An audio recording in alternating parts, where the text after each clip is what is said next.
Bonjour depuis Paris, je suis Guzan Naounou. Je vais m'entretenir avec vous sur trois sujets pour ce lundi. Nous allons aborder trois sujets. D'abord, dans un premier temps, je ferai un premier live de remerciement à des personnes qui ont apporté de l'aide, à une jeune sœur en détresse. Et ensuite, le deuxième sujet, il s'agira du sujet de la question de la nationalité de Tidiane Thiam, que je vais aborder, répondre à 2 ou 3 questions. Je ne pourrai pas répondre à toutes les questions, 2 ou 3 questions pour apporter, pour vous donner ce que dit le statut d'apatride. Et puis le troisième sujet concernera l'AES et surtout la question brûlante en Afrique de l'Ouest qui concerne Ibrahim Traoré, le chef de la junte militaire au Burkina Faso, sur le général américain. Cette question, je vais apporter un peu d'éclaircissement. En attendant, on va écouter un peu la musique, parce que je pars un peu dans le pays profond, je vais un peu à l'ouest de la Côte d'Ivoire. On me dira toujours, oui, je vais chercher un peu d'énergie, vous savez, la culture, la tradition spirituelle et les sources d'énergie. Quand on a besoin de récupérer comme ça les bonnes ondes, il faut aller vraiment au fond, au cœur du village, aller chercher l'énergie positive pour pouvoir vous transmettre aussi cette énergie-là. Donc, on va partir un peu en musique avec, je n'ai aucun droit sur cette musique, mais pour pouvoir vous dire que dans ma tradition, la tradition de ma mère, donc qui est du Guémon, qui est du Diogui précisément, dans cette tradition, pour s'adresser à un public, soit on part par des citations, ou par la musique, ou par la tradition, la culture, pour pouvoir s'adresser aux familles. Donc, famille, à vous tous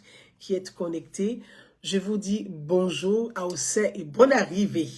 Donc, on part rapidement en musique et on va enchaîner sur nos trois sujets. Premier temps, le sujet des remerciements. Deuxième temps, le sujet de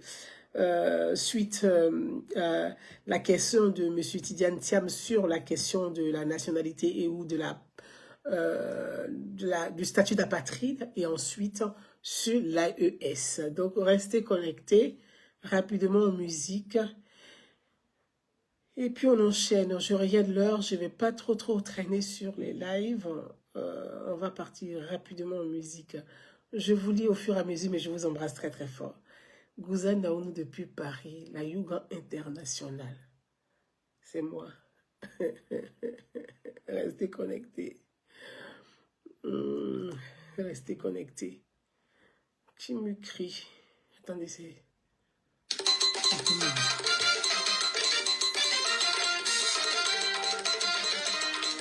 Juliette. Hey. Ouais, bois, boula. Ouais, bois, boula.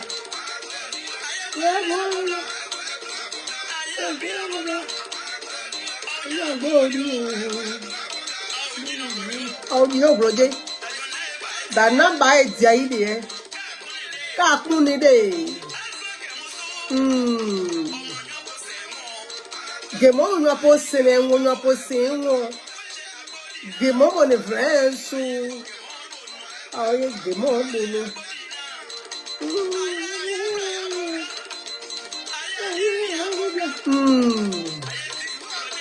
Miaou. Tout c'est ablicié, place est ablicié. Hey.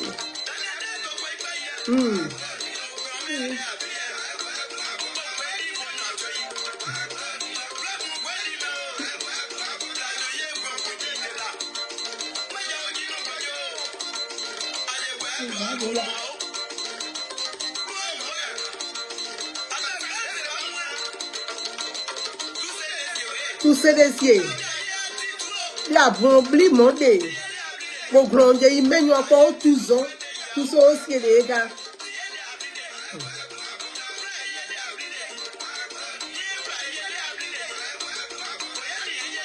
Bouya, bouya, vraiment.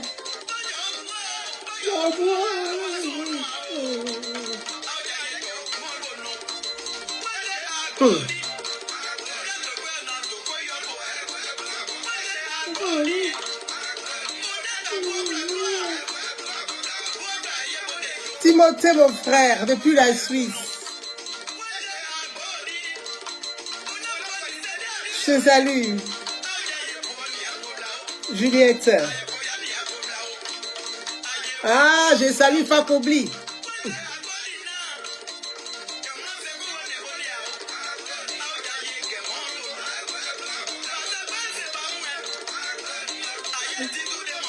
On y a beau dit ouais ouais bon bon blanc ouais ouais dites-moi hey ma Jess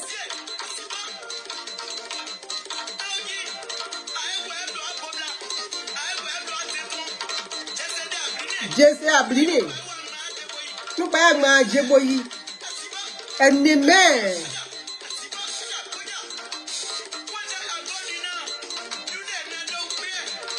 mon grand hey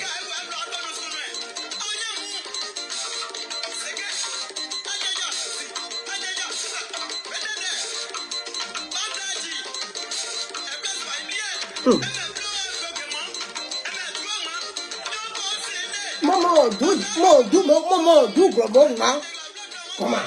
Elle n'y met que voir.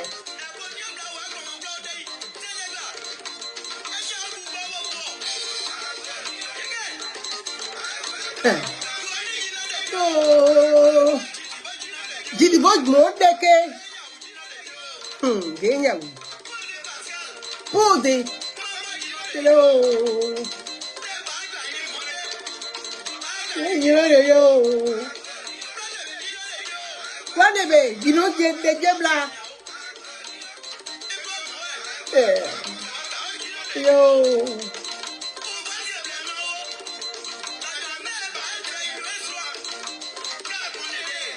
Ah, now we're bad. Jay can't put money de que. Can't work money de que.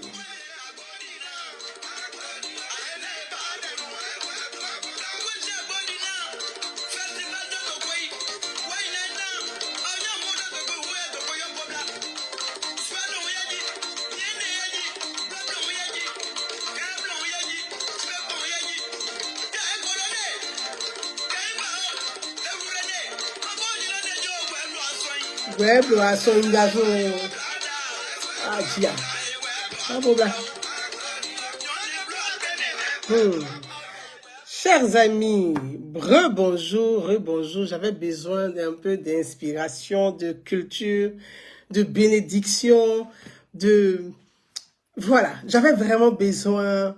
Merci ma sœur Juliette, merci à chacun d'entre vous. Je voudrais, comme je l'ai dit, commencer par des remerciements et je fais un post sur ma page Facebook. Pour ceux qui ont suivi ce post, je voulais dire merci à 2 aînés. Je peux dire merci à tout le monde, mais je vais dire merci à 2 aînés.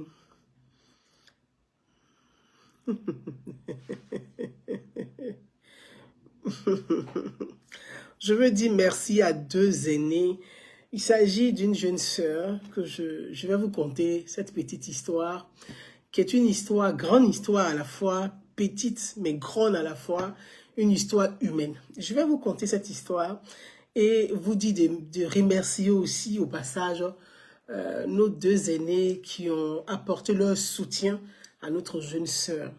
Alors il s'agit d'une jeune fille qui est orpheline de père et de mère, que je ne connaissais pas.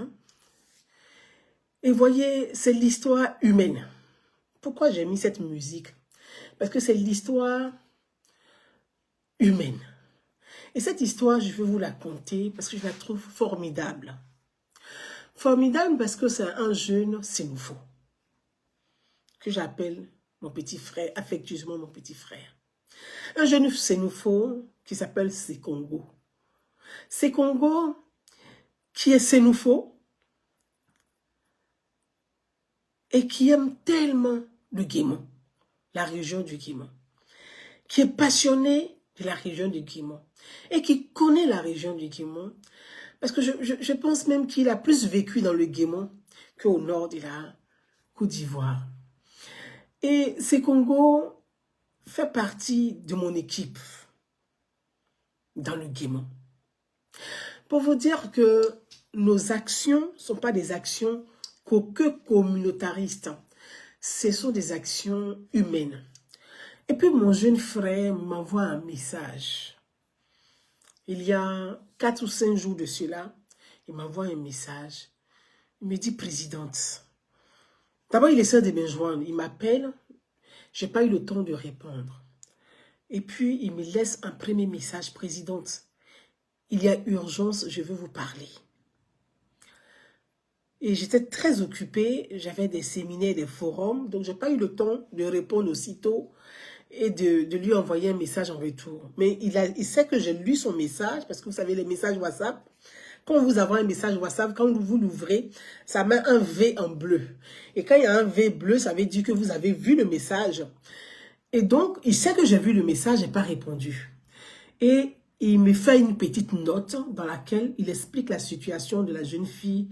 Il dit, présidente, c'est votre jeune sœur, elle est ouais. Elle est ouais du Bangolo. Elle a des difficultés. Elle a passé un concours qu'on appelle INFAS. Moi, je ne connais pas, je ne sais pas ce que ça veut dire. Vous savez, je vis en France, donc je ne sais pas ce que ça veut dire. INFAS. Et ce concours, elle a eu. Et il faut qu'elle fasse son inscription pour commencer sa formation. Je ne sais pas si c'est aide-soignante ou infirmière, quelque chose comme ça, ou sage-femme. En tout cas, c'est dans ce corps de métier. Donc, quand il m'envoie le message, il dit, mais elle a frappé à toutes les portes. Mais c'est difficile, il n'y a personne qui répond pour lui apporter un soutien. Présidente, je sais que vous pouvez l'aider, faites un effort. C'est vrai que vous avez trop de charges, mais vous pouvez aider votre jeune sœur. Donc, c'est Conco me dit, c'est une jeune sœur, ouais, elle est des Bangolo. Mais c'est pas parce qu'elle est ouais que j'ai décidé de lui apporter un soutien. Mais c'est le fait de dire qu'elle a passé un concours, qu'elle doit commencer la formation, mais n'a pas d'argent pour s'inscrire. Je dis, ben, déjà que c'est difficile en Afrique, quand on connaît malheureusement la corruption, qu'une jeune fille qui n'a pas les moyens, qui passe son concours, donc moi ça cogite dans ma tête, qui passe son concours, c'est que c'est une jeune fille, certainement qui doit être excellente, elle doit être douée. Parce que si elle n'a pas les moyens, elle ne va pas aller, comme on dit, les kucha, faire les kucha pour avoir un concours. Donc, elle a vraiment passé son concours qu'elle a eu, mais n'a pas les moyens pour s'inscrire. Voilà. Voilà. Désolée parce que en même temps, il y a, qu'est-ce qui se passe? J'ai ma mère qui m'appelle d'un autre téléphone, j'ai un grand frère à Paris qui m'appelle. Bon, on va y aller. Et donc, j'étais sur la jeune sœur qui...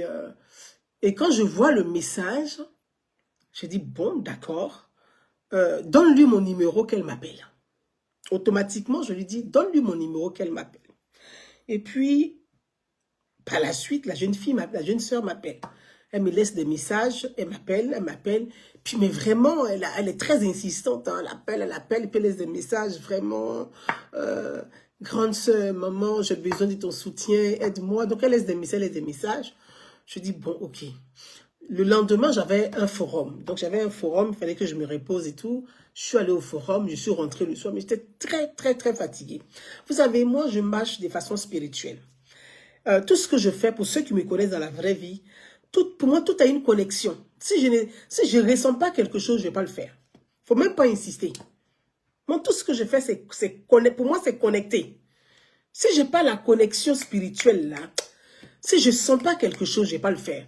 Même si je ne sens pas qu'on me force à le faire, ça ne va pas marcher. Donc, je rentre le soir, et puis depuis toute la journée, de 8h30 jusqu'à 17h, je suis à un forum, mais ça cogite. L'histoire de la jeune fille, je n'ai pas encore écouté son histoire, mais chaque fois, ça me revenait. Donc, je rentre à la maison fatiguée.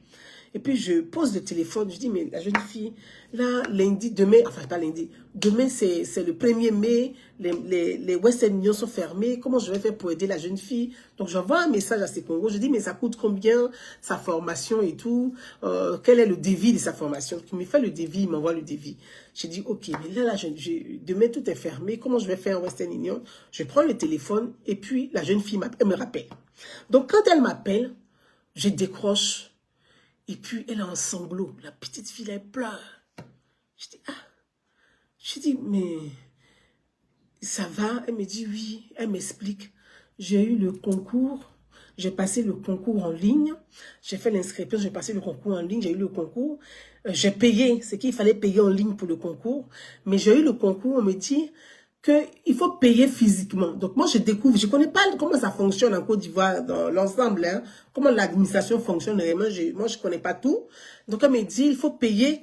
Il faut payer physiquement. Je dis, mais si vous avez eu un concours en ligne, que vous avez déjà payé en ligne, pourquoi vous devez payer encore physiquement? Quelle est la différence entre en ligne et physiquement? Bon, je ne comprends pas tout très bien. Et donc, quelle est la somme à payer pour commencer votre formation? Elle dit, ils ont commencé la formation depuis le mois de mars. Et elle, comme elle n'a pas le moyen, elle a eu le concours, mais elle ne peut pas le passer parce qu'elle n'a pas le moyen de payer son inscription physique pour pouvoir commencer la formation. Yaya Silla, bonjour, bonjour, je salue tout Abidjan. Tu es de quel côté de la Côte d'Ivoire, quel côté d'Abidjan? Je vous salue de ce côté-là, bien fraternellement. Et donc, la jeune sœur, quand elle m'explique ça, je vous assure, pour ceux qui me connaissent, qui connaissent ma proximité avec l'honorable Méambli, j'aurais pu appeler directement Méambli pour dire, ah grand frère, il y a une jeune sœur qui a tel problème dans telle zone de la Côte d'Ivoire, est-ce que tu peux l'aider? Mais je dis que tout est spirituel. Mais en même temps, je bien fait de ne pas appeler Méambli ce jour-là. La personne qui est venue en tête en même temps, je dis, tu es où? Elle dit la Bangolo. La première personne qui m'est venue en tête, c'est le maire Gaha Roger. Pourtant, ça fait des mois, ou je peux dire même plus d'1 an, je n'ai pas eu le grand frère au téléphone. Ça fait plus d'1 an, le maire Gaha Roger, je ne l'ai pas eu au téléphone. Mais dès que la jeune fille me parle, je dis, mais où est-ce que, qui va rapidement agir pour aider la jeune sœur? C'est le nom de Gaha Roger qui vient dans ma tête. Think. Je prends mon téléphone automatiquement. J'appelle. Traoré. Amara, salut à toi. Du côté de Coco Diangré, donc je salue tous ceux qui sont du côté de Coco Diangré. Je vous envoie les ondes positives. Je vous salue bien fraternellement. Et donc, c'est le nom de Gaha Roger qui vient dans ma tête. Donc, quand je prends mon téléphone, j'appelle le maire Gaha Roger, le maire de Bangolo. Quand je l'appelle, il décroche. Ah, je dis, grand frère, vraiment, alléluia, super, comment tu vas? On parle. Et je dis, bon, avant que on puisse continuer notre conversation, il y a une urgence à Bangolo. Il me dit, quelle urgence? Et je lui fais part de la jeune fille que je ne connais pas. Je ne la connais pas du tout, je ne sais même pas comment elle est. Je dis, mais elle a un problème, voilà. Donc, je lui fais part de sa difficulté. Il dit, mais... Et puis, les gens ont commencé la formation. Elle n'a pas encore commencé. Je dis, oui, ils ont commencé depuis le mois de mars. Mais là, on est dans le mois de mai. La jeune fille n'a pas commencé sa formation. Pourtant, le mois de mars, les gens ont déjà commencé la formation. Il dit tout de suite, bon, je suis dans la voiture, je rentre chez moi. Donne-lui mon numéro, qu'elle m'appelle. Qu'elle m'appelle. Je dis, très bien. Donc, quand je raccroche avec lui, il dit, on s'appelle le soir. J'envoie le message à la jeune sœur. Je dis, jeune sœur, voilà le numéro de monsieur le maire. Appelle monsieur le maire tout de suite. Appelle-le. S'il ne décroche pas, laisse un message. Je lui dis, je viens de la part de madame Gouza depuis Paris. Laisse le message et tu verras, il va te rappeler. Donc, la jeune fille, elle appelle. Il était en voiture, effectivement. Il n'a pas pu répondre. Elle a laissé un message. Le lendemain, il est 11h, heure de France. Moi, je suis en France. À 11h ici. Donc, je ne sais pas quelle heure il fait exactement à Abidjan. Peut-être il y a 1 heure ou 2, il y a 2 heures de décalage, il me semble, pour ne pas me tromper, mais je sais qu'il est 11h en France. Je reçois un vocal de cette jeune sœur qui pleure. Mais là, je vous dis que il y a des gens qui souffrent vraiment. Il y a des gens qui souffrent vraiment. Parfois, nous, on est là, on dit on a des difficultés. On dit, ah, c'est dur pour nous, c'est difficile pour nous. Mais il y a des gens, c'est encore pire. Cette jeune fille qui a une voix, je ne connais pas exactement son âge. Si je peux voir, elle doit être dans l'ordre de 22 à 24 ans. Elle n'a pas dépassé 24 ans. Elle est en pleurs, en pleurs, en pleurs. Et elle me dit merci. Merci maman, merci grande sœur. Je viens de passer voir le maire, il m'a remis une enveloppe. Elle est en pleurs. Et là, la jeune fille me dit, Dans ces pleurs-là, je suis orpheline de père et de mère. Je n'ai personne pour m'aider. Je n'ai personne pour m'aider. J'ai frappé à toutes les portes. Je n'avais personne pour m'aider. Je suis tombée sur votre chemin. Et grâce à vous, je vais pouvoir faire ma formation. Ces mots-là m'ont tellement touché, m'ont tellement peiné, que j'étais sur la route, mais j'avais des larmes aux yeux, parce que je me disais, mais, waouh, qu'est-ce que j'ai fait de si beau à ce point? Pour moi, ce n'est pas une somme non plus qui est très énorme pour avoir toutes ces bénédictions d'une jeune fille qui est orpheline de père et de mère et qui est dans la détresse, qui n'avait personne pour l'aider. Je lui dis, disons merci à Dieu et puis merci à mon jeune frère Sekongo qui m'a fait appel. Sekongo, il est sénoufo, c'est même pas un ouais, il est sénoufo. C'est pour ça que je dis c'est une histoire humaine. C'est une histoire humaine.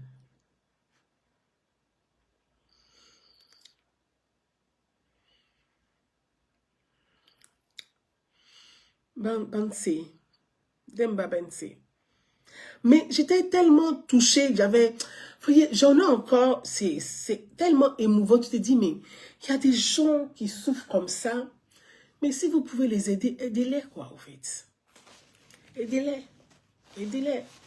Parce que tout le monde n'a pas cette possibilité, parce que je ne dirais pas, chacun a une petite chose quelque part, chacun a une étoile quelque part, mais si tu peux aider ton frère, aide ton frère, ça s'appelle la fraternité. Et l'histoire de cette jeune fille est une histoire de détermination, de courage. Comme elle, il y a plein de jeunes filles dans la société qui, par manque d'opportunités, parce qu'elles ne sont pas assistées, elles ne sont pas accompagnées, qui se livrent à la prostitution, qui se livrent à plein de choses, qui se livrent à la drogue, qui se livrent au crime, parce qu'elles veulent subvenir à leurs besoins, elles veulent réussir comme leurs amis, elles veulent réussir comme les autres, quand elles regardent les gens avec les smartphones sur les réseaux sociaux, ainsi de suite. Et j'ai dit à cette jeune fille qui était en pleurs, je lui dis, il ne faut pas pleurer. Tu sais, Dieu n'abandonne jamais ses enfants. Mais d'ici, d'autres opportunités, je suis sûre, vont s'ouvrir. Et tu auras encore un peu plus. Puisqu'elle doit aller sur Abidjan.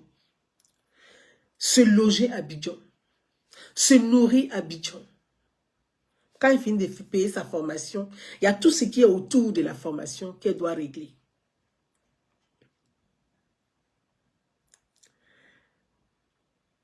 Isaac Fofana, salut. Et je lui dis comme ça, je la réconforte. Et puis j'entends derrière des chants de prière.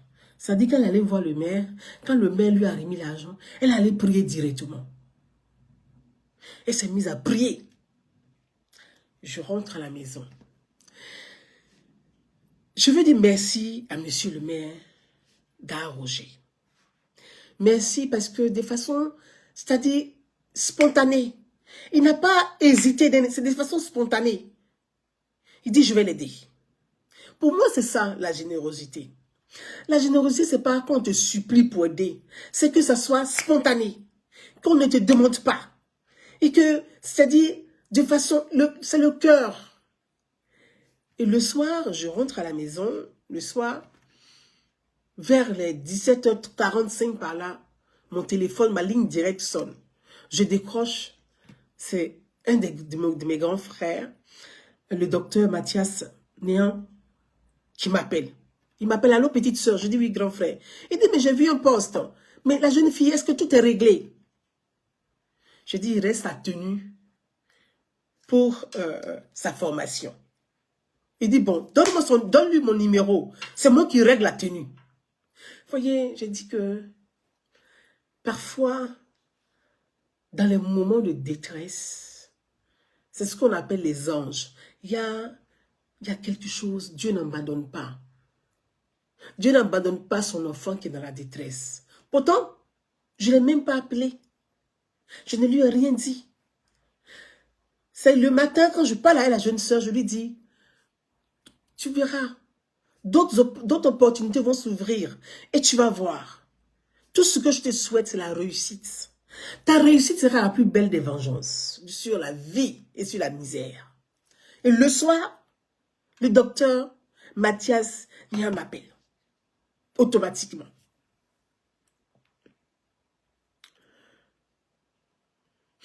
Un instant. Il m'appelle automatiquement. J'ai même zappé mes followers du côté du TikTok que j'ai complètement oublié. Je vous en prie, excusez-moi. Vous du côté de TikTok, je suis vraiment désolée, excusez-moi.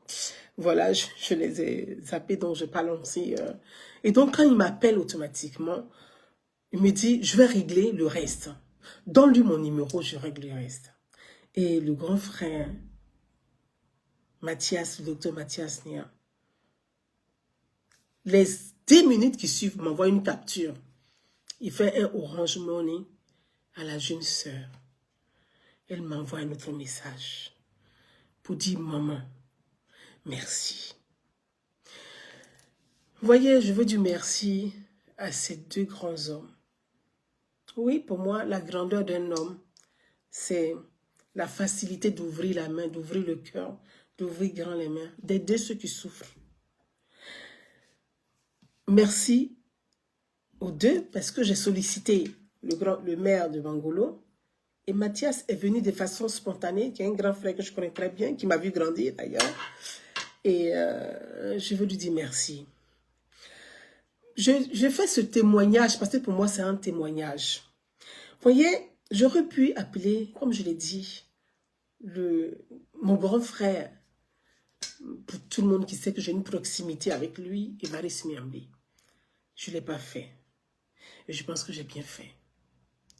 Parce que certains iront spéculer, polémiquer sur le fait de ma proximité avec Évariste Miambi pour dire « Oh, voilà Évariste Miambi, oh, voilà Évariste Miambi. » Mais j'aurais pu demander, il allait faire même peut-être plus que ça. Mais je ne l'ai pas fait. Et j'ai mes raisons, je sais pourquoi je ne l'ai pas fait. Et je lui ai dit, j'ai bien fait de ne pas le solliciter dans cette affaire. Merci au maire de Bangolo, merci à mon cher aîné, mon grand frère Mathias, docteur Mathias Néan, qui ont apporté leur soutien à notre jeune sœur. Et pour moi, je pense que il y a beaucoup de jeunes filles qui souffrent comme ça, mais cette fille, elle est courageuse. Elle pouvait se livrer à de la prostitution, par exemple. Parce que vous savez, dans la société, il y a des hommes qui vont te dire, ah, pour t'aider, je vais te foutre mon kiki sur le front pour que je puisse t'aider. Ben, c'est toi qui as besoin d'aide, hein. Et il y a des hommes qui abusent comme ça des femmes, des jeunes filles, des proies fragiles dans la société. Mais cette jeune fille, elle n'a pas, je pense qu'elle n'a pas cédé. C'est pour ça que les gens ont commencé avant elle. Si c'était une jeune fille qui était facile, spirituellement, facile mentalement, elle allait se livrer à un certain nombre de jeux, de pression de certains hommes. Pour dire, bon, moi je souffre, j'ai besoin. Elle va passer de rue en rue pour qu'on puisse abuser de son pauvre petit corps de femme pour pouvoir l'aider. Mais elle n'a pas fait. Et ça, pour moi, c'est important, c'est fort. C'est pour ça que j'ai coulé des larmes. Son histoire m'a touché personnellement. J'ai coulé des larmes. J'ai dit, si on peut l'aider encore plus, aidons-la. Pour ceux qui veulent l'aider, aidez-la. Parce que je suis sûre que demain, elle va réussir son concours, sa formation. Elle a déjà réussi le concours. Elle va finir sa formation d'infirmière, d'aide-soignante ou de sage-femme. Elle peut revenir dans les ruralités, à Bangolo, à Diokwe, à Tubli, à Fakobli, ou même aller chez son frère Sekongo, aller à Katiola, aller à Korogo ou à Ferke, pour dire, je vais servir. Et donc, quand on a la chance d'avoir des jeunes filles qui ont un vrai projet de vie, un projet professionnel, il faut les aider. Il ne faut pas leur foutre un zizi au front pour dire, si tu ne prends pas mon zizi, je ne vais pas t'aider. Moi, ça me révolte. Ça me révolte les hommes qui pensent que les femmes doivent se courber pour les aider. Ça me révolte. Ça me met en colère, moi, ça. Je déteste ces genres d'hommes, de personnes. Pour moi, ce n'est pas des personnalités. Une personnalité, c'est celle qui a la capacité d'aider quelqu'un sans vouloir abuser de son corps. Vraiment. Ça me révolte, ça, moi. En tant que femme, ça me révolte. Et en tant que mère, ça me révolte. En tant que citoyenne, ça me révolte. Ça suffit, quoi. Je ne vais pas aller plus loin, chers frères et sœurs. Je vais dire merci à nos deux frères, au maire de Bangolo, le grand frère Roger, merci à toi, cher aîné, merci beaucoup. À mon grand frère, docteur Mathias Nian, merci à vous. Et puis, à ceux qui m'écoutent et qui écouteront plus tard cette vidéo, qui ont envie d'aider notre jeune sœur. Elle ira commencer sa formation du côté d'Abidjan, qui veulent l'aider, aider-les, sans demander à descendre sa culotte. Je vais vraiment vous inviter, pour ceux qui veulent aider les jeunes filles qui sont dans les mêmes difficultés qu'elles, aider ces jeunes filles-là. Parce que nous avons une société aujourd'hui fragile où les jeunes filles pensent qu'il faut devenir des petites paillassons ou des petits matelas pour pouvoir réussir leur vie. Mais cette jeune fille, elle est déterminée. Elle ne cède pas. Elle sait ce qu'elle veut et elle sait ce qu'elle faut. Et moi, ça, je suis fière d'elle. À vous tous, je vais couper ce live, restez connectés pour qu'on puisse aborder le second sujet qui est la question avec le communiqué du ministère de la Justice en Côte d'Ivoire sur la question de M. Tidiane Thiam, sur la question de est-ce qu'il est apatride, il n'est pas apatride. Je vais répondre à ça et puis on va rebondir sur l'AES. Vous, sur TikTok, restez. Je ne vais pas couper, mais vous, sur Facebook, je vais couper pour ne pas confondre les sujets et je reviens vers vous. Donc, restez connectés. Merci de m'avoir suivi. Je vous dis à tout de suite.